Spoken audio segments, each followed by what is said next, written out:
put it on the front page of the St. Paul Pioneer Press. And then it was side by side that they didn't touch on. They went to my mother's house to get a gun he legally owned. It took 11 hours for them to find the gun on the front seat, the floor of the passenger side. 11 hours. That car probably did take 11 hours to be put together by the manufacturer, right? So there were just so many things. And of course, when something comes out of the police mouths, it was St. Paul Representative Paul Paulos who gave the first line press conference.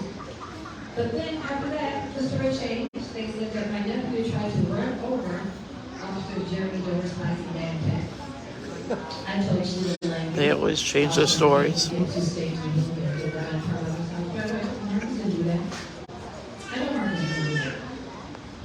They love to lie too. Just to save their asses. Where the messages? One thing after another. And now we've been able to prove all these lies. So we're having a press conference around the library this Thursday at 1 p.m. And we're going to Thursday at 1. release the reinvestigation that was done by Communities United. That's you. Yeah, Ron. That's. And the lawyer who represented Marcus, which is an amazing attorney who stepped up to take Marcus's case because he just said, you know, we've done so much as a community. I can't see your nephew's case go down the drain. I couldn't find a lawyer. They lied so bad. Right. Couldn't find a lawyer. But Paul Boston stepped up. This is actually before he was looking for GICWmABVD. I don't have a lot of experience, but I'll do my best. And I was like, you know, all God needs is a willing heart. Let's go. Let's go. And what he did was something amazing. He added to the lawsuit that I had filed pro se, something called a murder exception that hasn't really been used. So now here in the Twin Cities, we made history because the St. Paul City Council will be voting on Wednesday for a settlement. They're paying out on murder because it was the murder exception. When we filed that lawsuit, it was 6 years. You have to file a lawsuit at the 3-year mark in order to recoup for like the payments Right. for the person, the loss of life, the human rights violation. 3 years. I couldn't do it after 6. Filed it, didn't even have an investigation, didn't know like how I was going to get an investigation. I just knew I couldn't let this last opportunity slip. Yeah, she told me. God had brought me so far, he would continue to bring me to this story. And that's what was done. So when Marcus got killed, the first thing the Holy Spirit said to me, he said, there's going to be change because of Marcus. Now, there is change. His case is set a precedent. We're going to file for wrongful death after the remark and kind of basically remove that statute of limitations. So someone like to share, you can file a lawsuit. Yep. You know, so that's what we did. That's been 13 years. Right? That was us out in the street marching and protest, so no one can tell me protest doesn't work. Shall we do? I'm waiting on God. I'm help somebody else.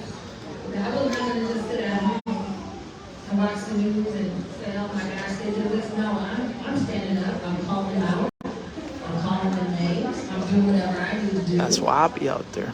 To keep it going, I'm putting up memorials for Marcus. We're having events to remind them of what they did.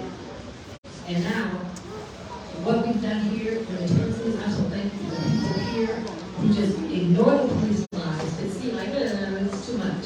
Too many lies, things change, the media. I say media, I mean commercial media. I'm so thankful for our independent journalists like Brixton Hughes here, who comes out, Kingdom Matrix Felton, Unicorn Riot, Georgia Fort Media, RJ, King D. Andre Freeman, media, just the people who are telling our truth for us and getting them out. Because we know that commercial media will go with whatever the police say without investigation. It's time, I hope that after this Marcus, that I will be calling out commercial media. You need to respect our humanity as Black people. The commercial media needs to stop trying to demonize us because the police have killed one of us. And they need to understand that we have continually been treated different. And we have had some protests at stations. And I hope we will have some more protests at stations because it is ridiculous. I'll be there. The way that our loved ones are treated with absolutely no regard and no respect. So it's MLK Day.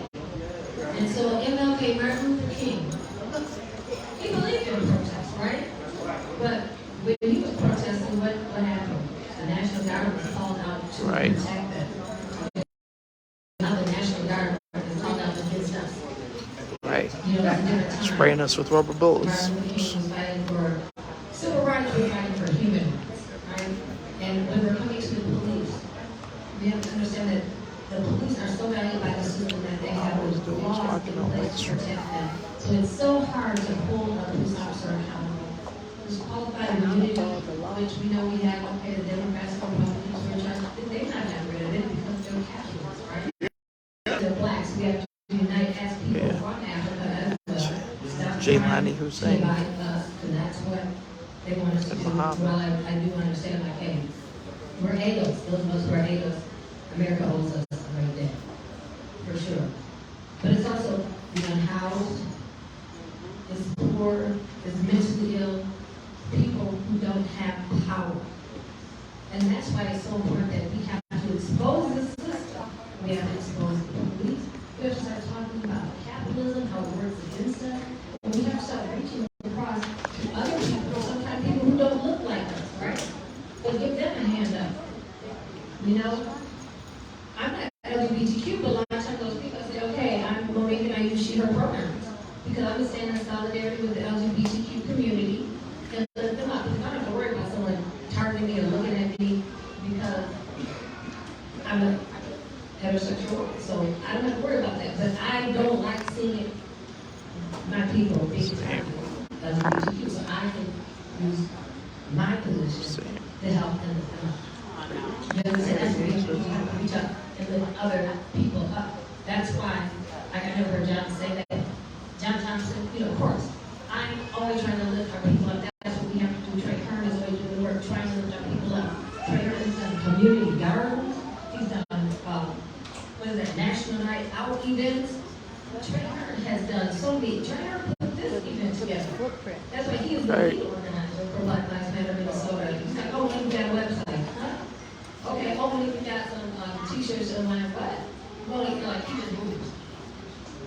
And I'm so proud to organize with you, Trey Kern. I'm also Steve Metro, Chantel Allen, Satara Strong, also doing the work. I've had so much support. Community United Against Police Brutality, of course, Michelle Wells. She wrote a lawsuit for me. Yeah. She gets it in, you know, with Armstrong, with Racial Justice Network doing incredible work. Kim Haney Jones with the Cordell and Remembrance of Me Foundation. If you go around the corner, that's her son on the mural. Yeah. She did a headstone. She gave my nephew Marcus. We have to bring you on in Europe. We just got to do some right people, and I have an idea for that too. But he needs to be free.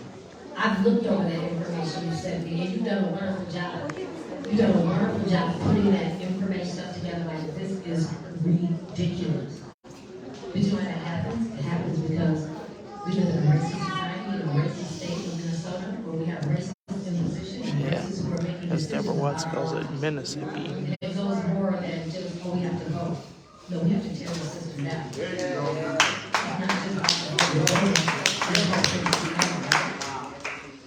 Capitalism relies on racism. And that's why it embraces police. That's exactly why I'm not a capitalist. That's why you don't see real change from the top. I remember when Black Lives Matter in Minneapolis was, I believe it was during the time when we were all doing the occupation at the Governor's Manor nationally after Orlando was killed. They leaked a letter. I'm going to say allegedly, maybe someone falsified it, but it was from Nancy Pelosi. No one questioned it from the government, where she sent out a letter to all the governors who were Democratic in the states where they were, right? All the Democratic governors said, listen to Black Lives Matter. Meet with them, but do nothing. So that's from the top. So don't wonder why we don't see real change with the police. Right? So think about this, our own They want to pay lip service. Mayor Melvin Carter, his father was a police officer, but recently he was a potential target of an attack. Right. Someone was coming from like down south with explosives, and I don't know why they were targeting him. I don't know why they were targeting Maplewood Mall of all places.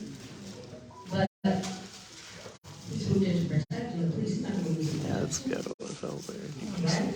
January 6th, who's to protect the governor? Law enforcement, who's their protection? So we have to start thinking a little different, right? Look at how capitalism affects us, right? When you drive on the freeway, you see a lane for people who have paid to go faster than the fast lane. Yeah. Why is that? Why should someone 35 who has south money of downtown. to pay for a pass? Is their time more valuable? See, when you have money, you have more time. There's 24 hours, but you can do more with your time. And they understand this, right? So if you're in an apartment complex, you don't have a washer and dryer, you have to spend your time going to the laundromat, because your time waiting for the bus, you have less time to do what you need to do. While the people with the money just say, okay, put my stuff in the wash, I'm gonna cook, I'm gonna sit down and read, I'm gonna relax, right? When you're going to the airport, right? You pay, you can afford it, you can be in the last lane there. But time, everyone's time is valuable, right? So why don't they have those lanes just open for everyone? Everyone's on that freeway trying to go the same direction. I still work with that. There's no reason for that to be first. That's why I can't But get now it's still impacting us. And we can't afford to go somewhere because now the tickets have tripled and quadrupled in price. And everyone's trying to get more than they need, right? Capitalism urges us to buy more than we need. Even Target, come on, the Blue Line jumps at Target with Tabitha Brown. Oh, everyone's buying up. Then it's on eBay. It's on Mercari. It's all these places that people buy more than they need to profit off of others. And it teaches us to be selfish in capitalist societies. So it's about caring about one another, making success. That's why there was out of toilet tissue 3 years ago. Showing one another support. And that's what Dr. King did. He built a movement with the help of many others in a dangerous time when lives of people are being killed, right? We don't see a whole lot of BLM leaders being killed, but we see our people being killed. So hey, they're us. Our people are being killed in the streets. So they're still killing us in a legal way to get rid of us. Then we have our mass incarceration. That's genocide. To keep us from reproducing. To keep our numbers down, right?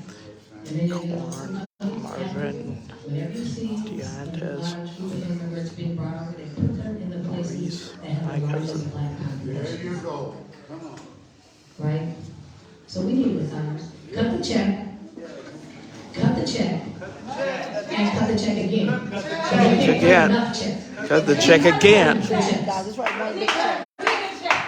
Keep cutting the check. Cut the check for our ancestors who are gone. Invest in the Cut the community. checks for those who didn't make it on the boat passage.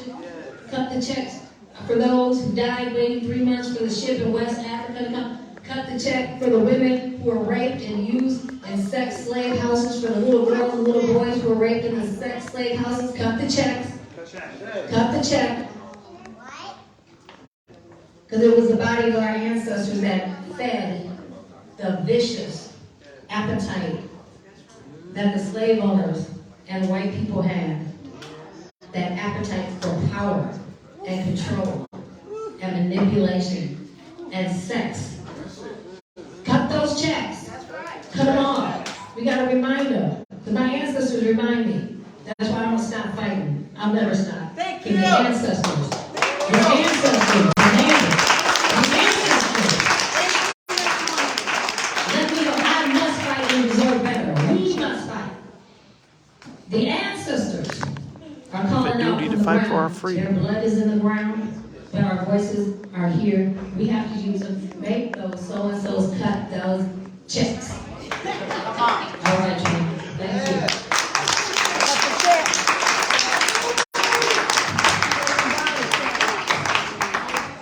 When I say Marcus, you say golden. Marcus. Golden. Marcus. Golden. Marcus. All right, so we got Tabitha here. Her son, she's just going to say a few words and then we're going to have our dance team get it started. But her son was killed by suspected white supremacists here on the east side. She's going to fill us in on what's happening with that situation. Give her a big round of applause. She's going through a lot. Trying to fight and get justice for her. My son name is AJ. We're very emotional on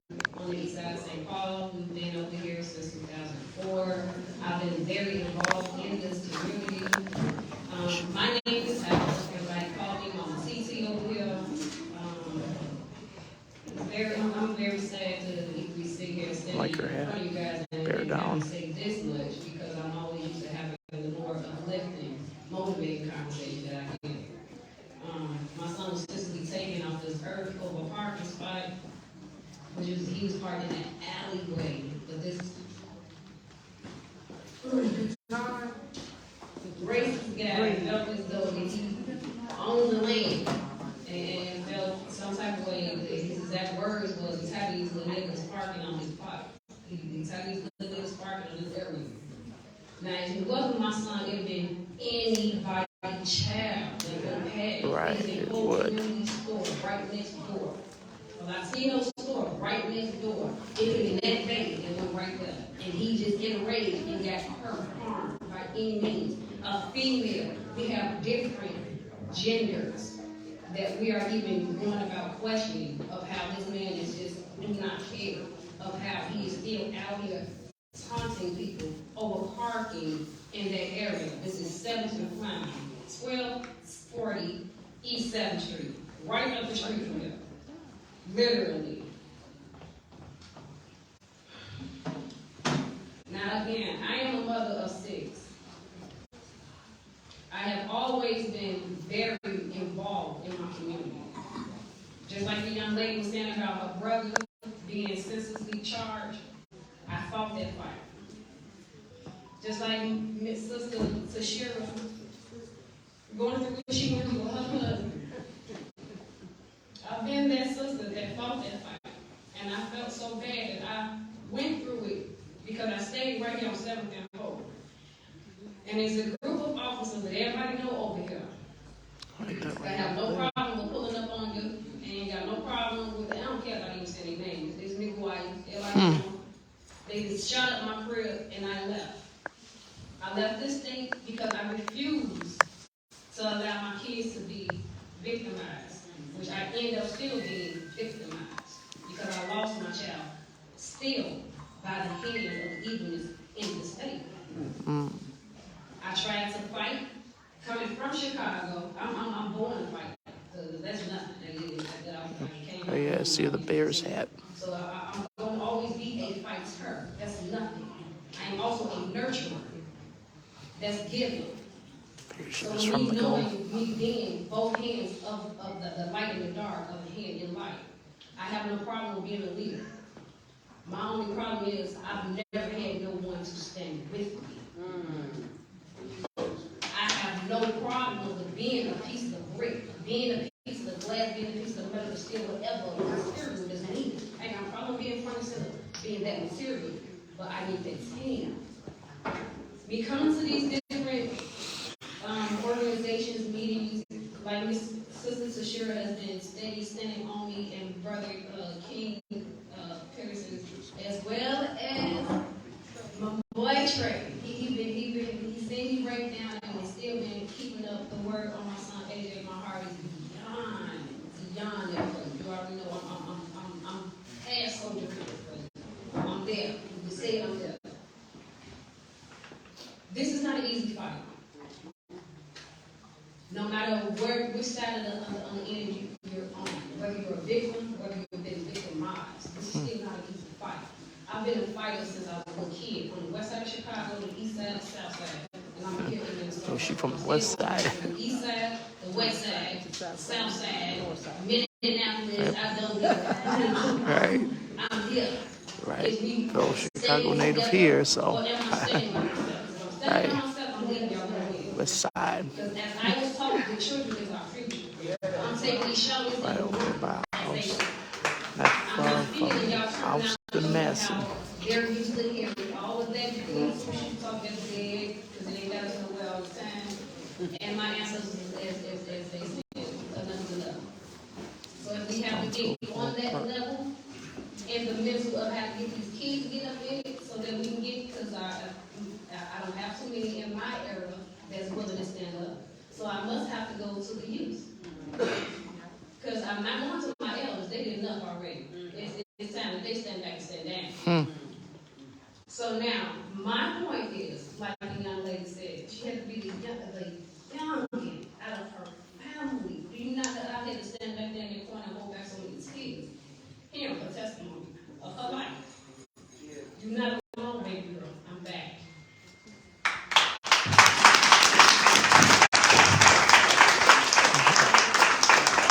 Fellow Chicago native right there.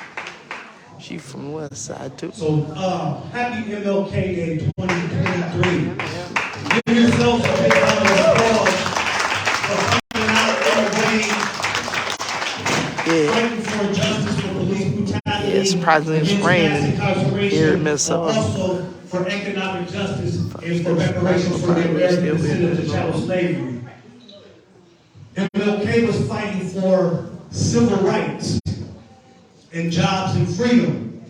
Today we're fighting for reparations and freedom. We're fighting for economic justice and freedom. So we're completing the work of the civil rights movement today. We're standing on the shoulders of Martin Luther King, Medgar Evers, Rosa Parks, Fannie Lou Hamer, and all the rest. So now you see Monique Combs-Doty, you see Marvina Haynes, you see Tashira Garraway, you see John Thompson, you see freedom fighters in this room who are doing the work, and all of you who are here today. So please give yourself a round of applause for standing up for justice. Well, it's my duty, as we always say. And like I said before, we're here for our youth. So they're going to come up. We got Dance with Purpose.